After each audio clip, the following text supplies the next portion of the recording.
Hello everybody, I welcome you all to our YouTube channel Study Up Our Thesis. Guys, this is Daily Current Affairs Series 2020. We are discussing current affairs of October month. Guys, I am Rishikesh Kumar. I am bringing this series to you. You can follow us on Telegram and Instagram with the same name Study Up Our Thesis. Guys, if you want to download the PDF of this lecture, you can join our Telegram group. Our first question is Indian Air Force Day was celebrated on. भारतीय वायुसेना दिवस कब मनाया जाता है? 7 अक्टूबर, 8 अक्टूबर, 5 अक्टूबर, 2 अक्टूबर. Guys, correct option is option number B, 8 अक्टूबर. 8 अक्टूबर को we celebrate as Indian Air force day. देखो, बहुत सारे वॉर्स में, रेस्क्यू ऑपरेशंस में हमारी एयर फोर्स ने बहुत क्रूशियल रोल प्ले किया है और हमें जीत दिलाई है, हमें सक्सेस दिलाया है. गाइस, इसकी जो स्टैब्लिशमेंट हुई थी वो हुई थी 1932 में, है ना. उस टाइम हम ब्रिटिश ऑक्यूपेशन के अंदर थे. अभी 1947 के बाद after independence we have renamed it as a Royal Indian Air Force. We have renamed it as a Royal Indian Air Force. देखो, उसके बाद से सारी इसकी अपग्रेडेशन हम लोगों ने काफी लीथल जो एयरक्राफ्ट्स होते हैं we have bought from world wide. Russia से मैंने सुखोई खरीदा. अभी राफेल हाल ही में we have inducted Rafale from France. तो गाइज, इस तरीके से हमारे पास चैलेंजेस हैं कि मॉडर्न वॉरफेयर में हमारी एयरफोर्स का जो रोल है वो काफी इंपॉर्टेंट होने वाला है. तो हमारे पास ये सामने चांसेस हैं और यू कैन से चैलेंजेस हैं कि हम कैसे अपने एयरफोर्स को अपग्रेड करें और हम कैसे इंडिजिनियसली कैसे अपने घर में स्वदेशी कैसे निर्माण कर सकते हैं, है ना.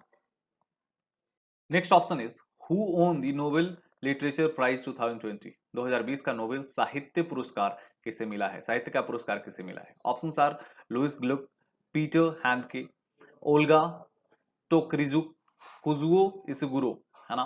देखो, correct option is option number A, Louise Gluck. देखो, ये कहां से बिलोंग करती हैं? अमेरिका से बिलोंग करती हैं. ये अमेरिकन पोएट हैं गाइस. इन्हें देखो 1993 में पुलित्जर प्राइज भी मिल चुका है. 1993 में पुलित्जर प्राइज भी मिल चुका है. 2014 में नेशनल बुक अवार्ड भी मिल चुका है. इसलिए आप इन्हें याद रखना काफी इंपॉर्टेंट हो जाता है. अब नोबेल लिटरेचर की बात करते हैं इंडियन पर्सपेक्टिव से. तो सबसे पहले जो हमारी जो इंडियन जिनको नोबेल पुरस्कार मिला था वो रविन्द्रनाथ टैगोर थे. 1913 में लिटरेचर में उन्हें नोबेल पुरस्कार मिला था. गाइस, जो पीटर हैंडके हैं इनको 2019 का लिटरेचर प्राइज मिला है, नोबेल लिटरेचर प्राइज. ओल्गा को 2018 में मिला है और काजुओ को 2017 में मिला है ना. कम से कम आप अभी और प्रीवियस ईयर का याद रखें, एग्जाम पर्सपेक्टिव से इंपॉर्टेंट है. देखो, next question is who won the Nobel prize in chemistry of 2020. रसायन के क्षेत्र में 2020 का नोबेल पुरस्कार किसे मिला है?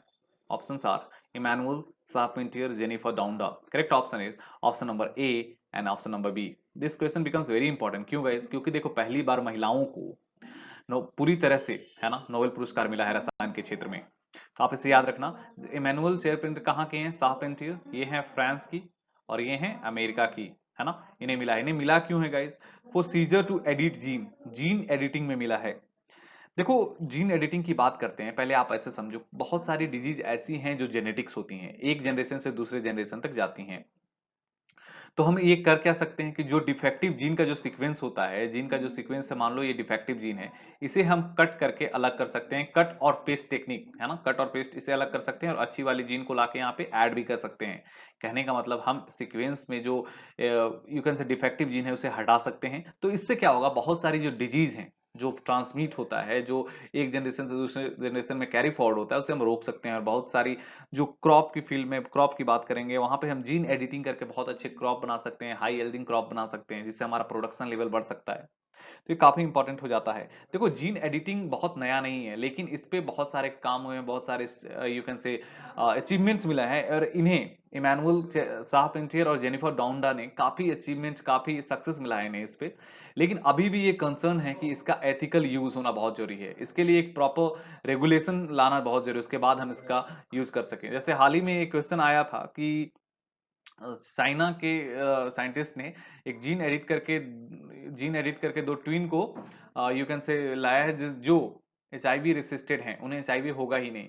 तो कहने का मतलब है गाइस, ये अभी तरह टोटली फॉर्मुलेटेड नहीं है, टोटली रेगुलेटेड नहीं है. इसलिए इस पे काम करना, इस पे यू कैन से वर्क करना अभी उतना सही नहीं है. अभी काफी चैलेंजेस बाकी हैं.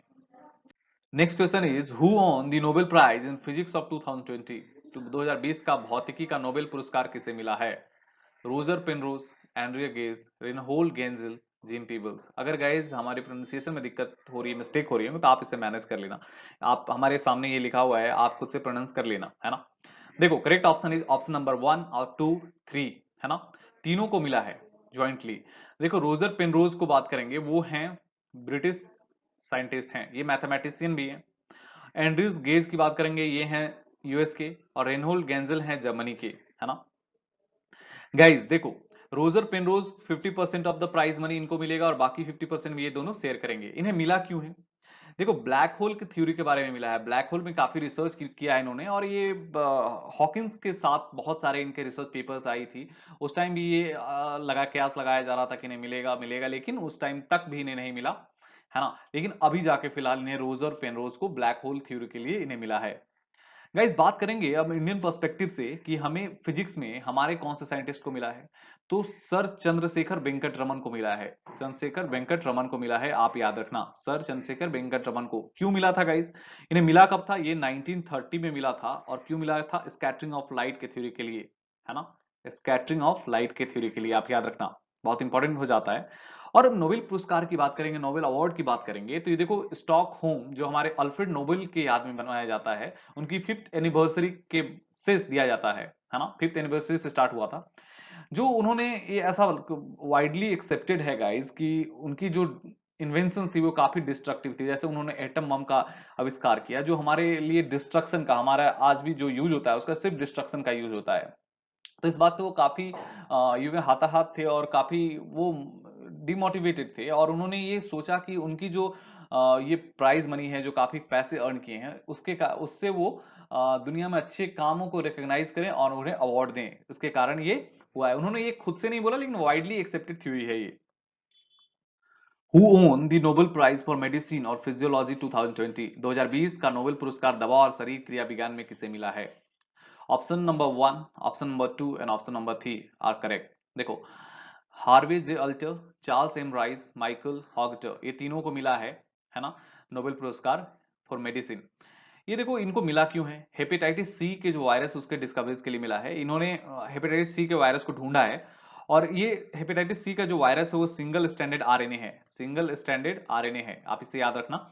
और जी इसके लिए भी कोई वैक्सीन हमारे पास नहीं है, काफी फैटल है। जैसे ये लीवर कैंसर जैसे कॉज को ये जन्म देता है, इसलिए ये काफी फैटल है। और इसकी डिस्कवरी हमें इसके लीवर कैंसर को क्योर करने में काफी हेल्प करेगी।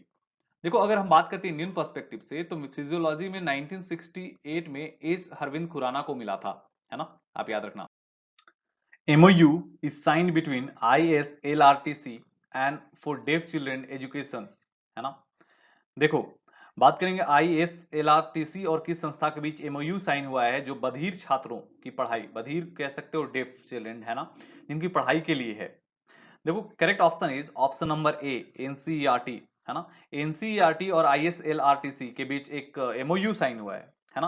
पहले आप ये समझ लो आईएसएलआरटीसी का फुल फॉर्म क्या है गाइस। आईएसएलआरटीसी का फुल फॉर्म है Indian Sign Language Research and Training Centre, Indian Sign Language Research and Training centre.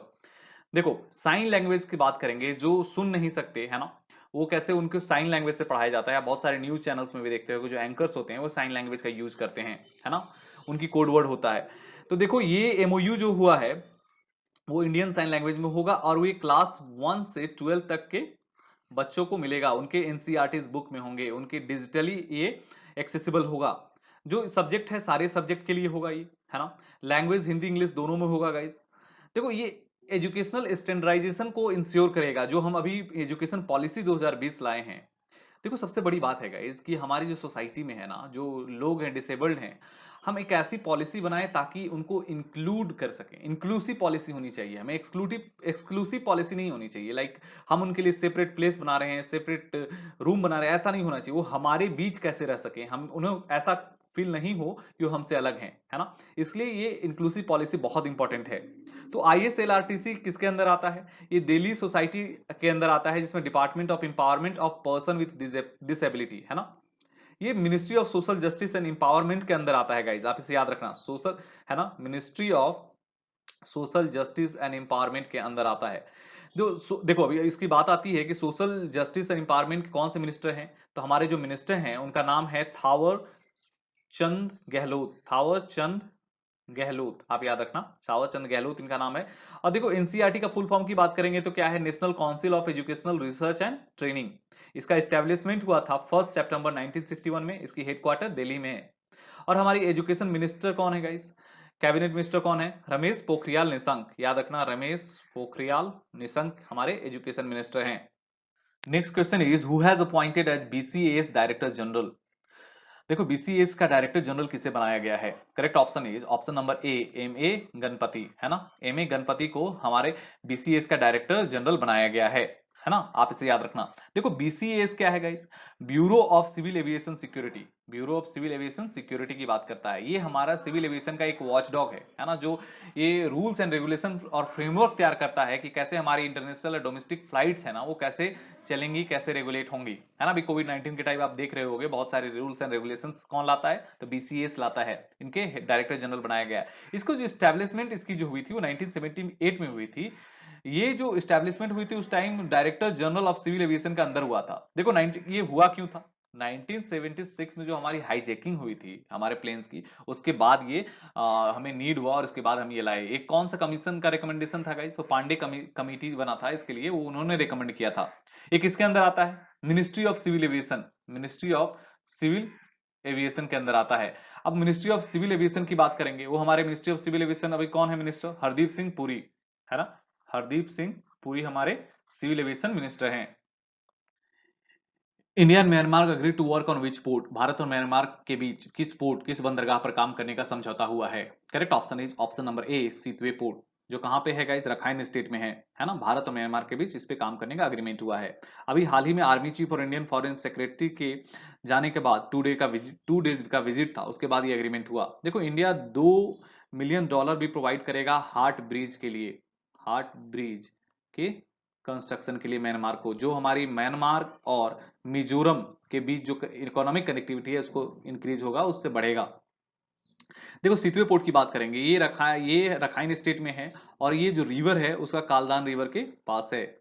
कालदान river के पास है, उस पे हम ये सितवे पोर्ट की बात करेंगे, सितवे पोर्ट बनाएंगे। टोटल फाइनेंसिंग इंडिया करेगा।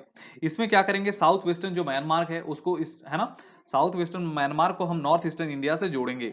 म्यांमार को हम 1948 से 2011 तक बर्मा भी बोलते थे गाइस, है ना। 2011 तक बर्मा बोलते थे और अभी म्यांमार बोलते हैं। और इनके पीएम है वो है आंग सान सू की, है ना।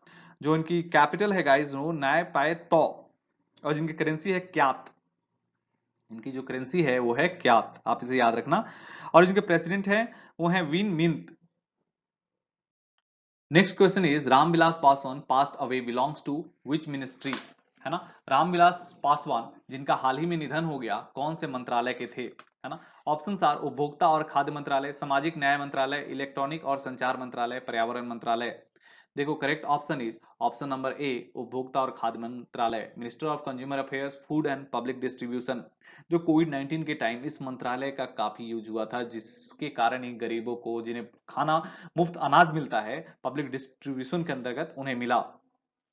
आप इसे याद रखना, है ना। ये काफी इंपॉर्टेंट क्वेश्चन है। ये लोजपा पार्टी से बिलोंग करते थे, बिहार के बहुत यू कैन से एमिनेंट पर्सनालिटी थे।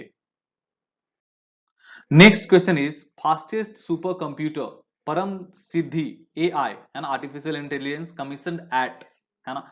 देखो सबसे तेज सुपर कंप्यूटर परम सिद्धि को कहां लगाया गया है, कमीशन किया गया है? Option are C DAC, IIT Delhi, IIT BHU, IIT Patna. Correct option is option number A, C DAC. C DAC के पास हम वहां पे हम कमीशन करेंगे परम सिद्धि एआई। काफी इंपॉर्टेंट है, आप इसे याद रखना। सीडैक क्या है? Centre for development of advance computing, centre for development of advance computing. Guys हम परम सिद्धि हमारी है, इसका नाम याद रखना, नाम काफी इंपॉर्टेंट हो जाता है परम सिद्धि। देखो ये इनिशिएटिव हमारी जो यू कैन से सुपर कंप्यूटिंग रिसर्च पे ना काफी हमारे लिए इंपॉर्टेंट हो जाता है और काफी इसकी इंपॉर्टेंस बढ़ जाती है। ये एचपीसी एआई इंफ्रास्ट्रक्चर की से बना है ना। देखो इसका high performance computing artificial intelligence पे काम करता है।